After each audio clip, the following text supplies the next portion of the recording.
So, what are your hobbies? बचपन से गांड घिस घिस के मेहनत की है ताकि यहाँ तक पहुंच सकूं, तो हॉबीज का तो सवाल ही पैदा नहीं होता sir. Could you just say that in English? I like reading, listening to music, breathing, charging my phone, more breathing. I do excretion. My favorite hobby, sir, is blinking. What are your strengths and weaknesses? Sir ये सबसे चूतिया सवाल है sir. सबसे पहले तो strength है ही नहीं. In English, please. I'm telling you. Why will I tell you my weaknesses? मैं आपको अपने स्ट्रेंथ वीकनेस के नाम पे बताऊंगा. You know, जैसे English. I'm a perfectionist. मैं वर्कोहॉलिक हूँ. मैं इनोसेंट. English. बैंक क्या लौड़े? ये क्या इंग्लिश इंग्लिश इंग्लिश लगा रखा है बे? 4 साल का था मैं जब मेरे पापा जबलपुर में किसी हलवाई के यहां काम करते थे. खुद तो कभी स्कूल गए नहीं, इसलिए अपनी गांड घिस घिस के मुझको स्कूल में भर्ती करवाया. अब कहने के लिए तो इंग्लिश मीडियम स्कूल था, लेकिन साले हमारे टीचर लोग खुद हिंदी में बात करते थे. हमारे स्कूल के लड़के एक दूसरे से यो व्हाट्स अप डॉग ऐसे बात नहीं करते हैं. क्या भौंक रहा है तेरा लंडा आजकल है? ऐसे गले मिलते हैं. किसी तरह रट्टा मार मार के 10th तक पहुंचे तो पता चला कि जिंदगी में सफल होने के लिए एक ही तरीका है, और वो है इंजीनियरिंग. सब यही कहते थे. माँ बाप, टीचर लोग, गली का वॉचमैन भी हमसे पूछता था, और भैया कैसी चल रही है आपकी तैयारी? भाग बेंचो, तुमको क्या करना है? इसलिए हमारे स्कूल के बच्चे हम सब पहुंच गए बकरों की तरह. मैं IIT, मैं NIT. अरे जिस बच्चे ने अपने बाप को जलेबी तलते देखा है वो तो यही सोचेगा ना कि जिंदगी में पैसा ही सब कुछ है. I did not choose this engineering life, sir, and neither did this engineering life choose me.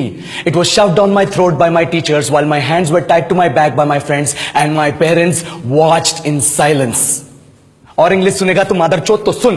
10th के बाद 2 साल लग गए इस कॉलेज में घुसने के लिए. कोचिंग में निकाल दिए. ना कुछ खेले ना कुछ सीखे. और 2 साल बाद जब यहां पहुंचे तो पता चला कि बड़े शहरों के कॉन्वेंट स्कूल के पढ़े बच्चे जब अंग्रेजी में बात करते हैं तो मरे हुए फूल भी खिल उठते हैं. आहा, हवा में ऑक्सीजन की मात्रा बढ़ जाती है इनकी अंग्रेजी सुन के. और पूरे कॉलेज की लड़कियां इन इंग्लिश स्पीकिंग लड़कों को अपना जीवन साथी.com मान चुकी है. तुझे क्या लगता है?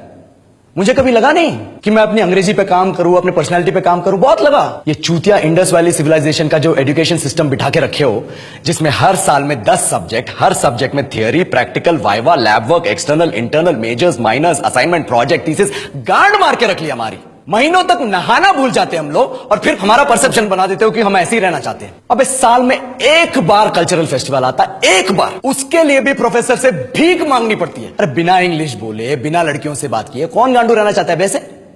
पर टाइम कहां है कुछ सीखने के लिए? लगे पड़े कोडिंग सीखने, 3 लैंग्वेज सीख रहे हैं, अलग अलग इंग्लिश छोड़ के. लेकिन जब प्लेसमेंट्स की बात आई तो सबको एप्टीट्यूड चाहिए, पर्सनैलिटी चाहिए, इंग्लिश स्पीकिंग चाहिए. It is not that we can not speak English, sir. We are just very conscious of our diction and our pronunciation, and we are not confident to speak in front of anyone else. If the curriculum was a little bit diverse, if the engineering colleges in our country focused on our all-round development instead of functioning like a goddamn factory that is just mass producing robots by killing their dreams and handing out degrees, I would not be sitting here in this pointless HR interview, the likes of which exist only in our country. ये लो sir, बोल दिया मैंने 4 और line अंग्रेजी में. अब बताइए, क्या मैं आपके मल्टीनेशनल कंपनी के लायक हूं? Do I have the potential to be a slave of your esteemed organization?